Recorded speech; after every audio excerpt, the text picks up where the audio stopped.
saya tidak mengenal itu, dan sekarang kita pertegas.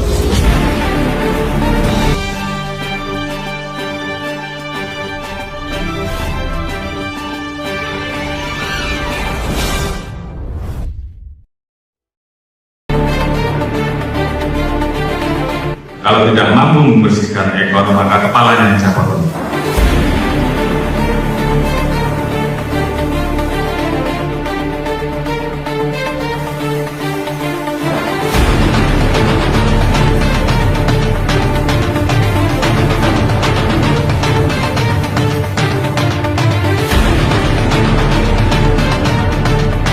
Bikin shock, Ferdy Sambo mengamuk di Makobrimob, tebar ancaman bakal buka borok Polri jika jadi tersangka.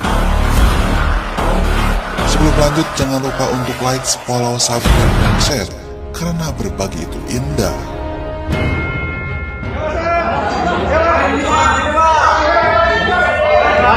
Kanan Pak.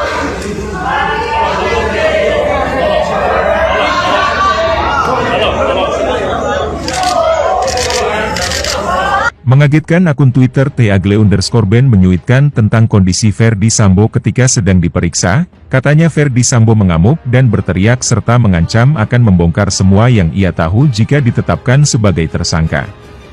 Di sisi lain, akun Twitter buronan Polri juga pernah menyuitkan tentang Ferdy Sambo yang merupakan bendahara mafia judi online, tetapi keterangan tersebut belum tentu kebenarannya.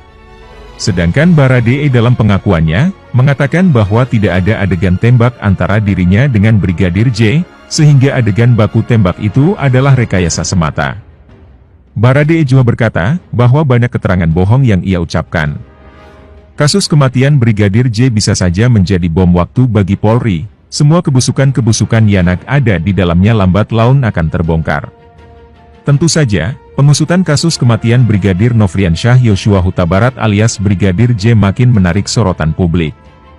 Banyak spekulasi bahkan asumsi liar yang berkembang di tengah masyarakat tentang siapa dan apa sebenarnya motif pembunuhan tersebut. Terkait masalah ini, salah satu akun Twitter bernama @agle_ben bahkan membuat cuitan yang juga menarik perhatian banyak pihak. Ada beberapa cuitan yang diposting @agle_ben, mulai dari desakan kepada Presiden Jokowi untuk mengganti Kapolri hingga tentang kondisi Irjen Ferdy Sambo di Makobrimob. 10 menit YG lalu ada YG bilang ke aku bahwa Sambo mengamuk di sebuah ruangan, sambil berteriak, dia menebar ancaman untuk membuka semua YG dia tahu jika ditetapkan sebagai tersangka. Makanya dibawa ke Makobrimob. Apa benar ceritanya ini Pak Kapolri? Listio Sigit, cuitnya. Lalu pada cuitan terbarunya, @agle_ben menyinggung soal satuan tugas yang dikepalai oleh Irjen Ferdy Sambo. Begini cuitannya. Satgasus Polri YG dikepalai oleh Sambo ini adalah tim penebar teror. Dihuni oleh sekelompok polisi barbar. Tapi Kapolri terkesan membiarkan. Maka, untuk membersihkan institusi ini dari para bajingan berseragam, Presiden Jokowi harus ganti Kapolri Listio Sigit, tulisnya. Sementara itu, diketahui bahwa saat ini Irjen Ferdy Sambo telah ditahan di Makobrimob dan masih akan menjalani pemeriksaan oleh Komnas HAM. Di samping itu, Menko Polhukam Mahfud MD menyebut akan ada satu tersangka baru dalam kasus ini. Tim Sus bentukan Polri atas kasus ini juga telah menyampaikan bahwa pihaknya akan mengumumkan siapa tersangka selanjutnya yang dijadwalkan pada Rabu, 9 Agustus 2022 hari ini. Lebih lanjut, dalam pembunuhan berencana Brigadir Joshua mengarah ke Ferdy Sambo, Mabes Polri, mohon bersabar dulu. Dengan ditetapkan menjadi tersangka 2 ajudan Irjen Ferdy Sambo dan istrinya, Putri Chandrawati terkait pembunuhan berencana terhadap Brigadir Joshua. Kini dalam pelaku pembunuhan Brigadir Joshua sudah mulai terbongkar alias mengarah ke Irjen Ferdy Sambo.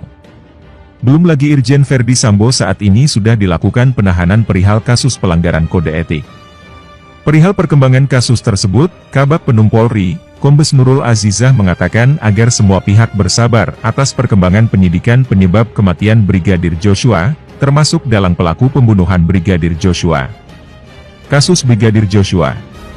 Mari kita terus bersabar dan Polri berkomitmen menangani kasus tersebut secara profesional, akuntabel, dan transparan, kata Kombes Nurul di Mabes Polri, Jakarta Selatan, Senin, 8 Agustus 2022. Kombes Nurul juga meminta agar masyarakat bersabar dan tak berspekulasi kemana-mana terkait kematian Brigadir Joshua. Sebab, kata dia, pada saat penyelidikan dan penyidikan rampung dilakukan tim sus bentukan Kapolri, barulah kasus tersebut akan dibuka semuanya ke publik. Jadi kita harus bersabar, dari pihak tim sus nanti akan menyampaikan semuanya, tegasnya. Sementara itu, IPW sebut Satgasus yang diketuai Ferdi Sambo sebagai geng mafia di tubuh Polri. Ketua Indonesia Police Watch, IPW, Sugeng Teguh Santoso menyebut adanya sebutan geng mafia di tubuh Polri. Geng mafia itu menurut Sugeng adalah satuan tugas khusus, Satgasus, yang diketuai oleh Kadif Propam nonaktif Ferdi Sambo. Sugeng menyebut geng mafia ini memiliki kekuasaan dan kewenangan yang cukup besar.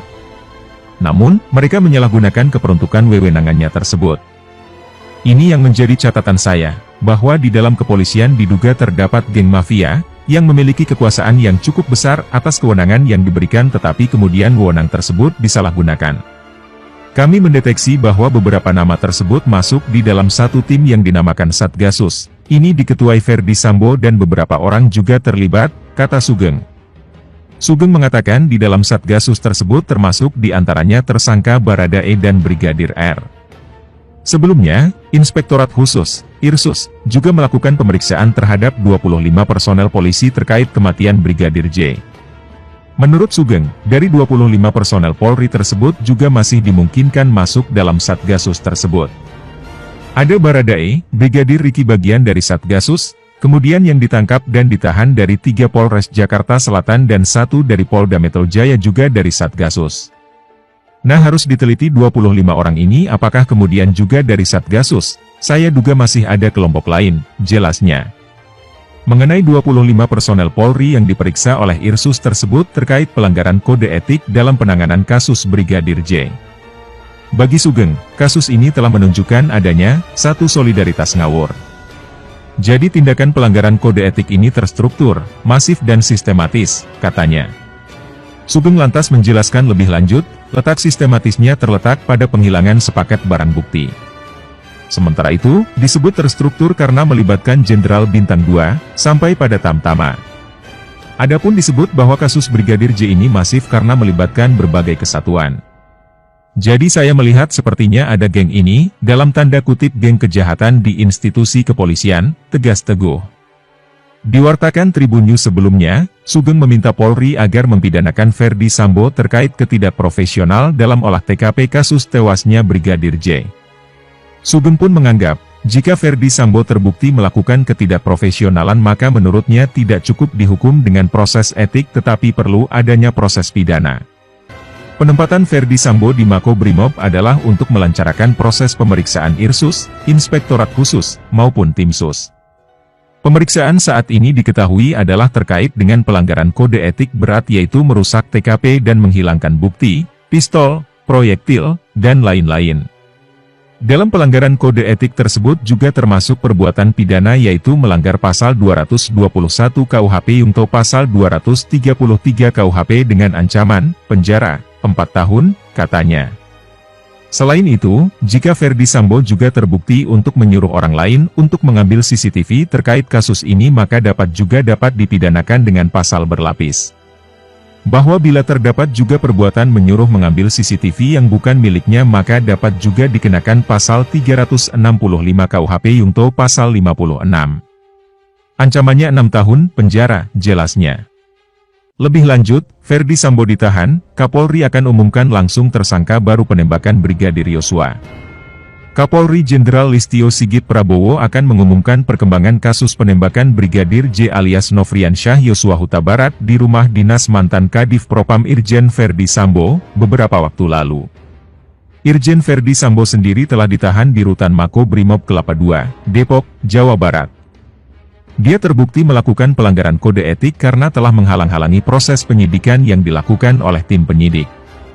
Kepala Badan Reserse Kriminal, Kabareskrim, Polri Komjen Agus Andrianto meminta publik menunggu dengan sabar terkait pengumuman tersangka baru tersebut. Tunggu pengumuman Pak Kapolri dan tim khusus, ujar Agus saat dikonfirmasi wartawan, Senin, 8 Agustus 2022. Kendati demikian, Agus enggan mengomentari lebih lanjut terkait siapa saja yang nantinya akan ditetapkan sebagai tersangka. Menurutnya, kasus tersebut akan segera terungkap. Insya Allah tuntas, singkatnya. Sebelumnya, tim Sus, Polri langsung melakukan penahanan terhadap Baradae alias Richard Eliezer pasca ditetapkan sebagai tersangka kasus penembakan Brigadir J alias Nofriansyah Yosua Huta Barat. Adapun saat ini Baradae telah ditetapkan sebagai tersangka tewasnya Brigadir Yosua. Dia dijerat dengan pasal 338 Jo pasal 55 dan 56 KUHP. Terbaru, ajudan istri Irjen Pol Verdi Sambo, Putri Chandrawati, yakni Brigadir Riki Rizal juga ditetapkan tersangka pasal pembunuhan berencana oleh tim khusus Polri. Brigadir Riki diduga terlibat dalam kematian Brigadir J atau Brigadir Nofriansyah Yosua Huta Barat. Direktur Tindak Pidana Umum, Dirtipidum, Mabes Polri Brigjen Pol Andi Rian Jajadi mengatakan, adapun Brigadir Riki tak hanya ditangkap, melainkan sudah ditahan dan mendekam di Bareskrim Polri. Ditahan, bukan ditangkap lagi, ujar Andi saat dikonfirmasi wartawan, Senin, 8 Agustus 2022. Brigadir Riki dijerat dengan pasal 340 sub 338 Jo 55 dan 56 KUHP. Melihat pasal itu, RR terancam hukuman pidana 20 tahun penjara.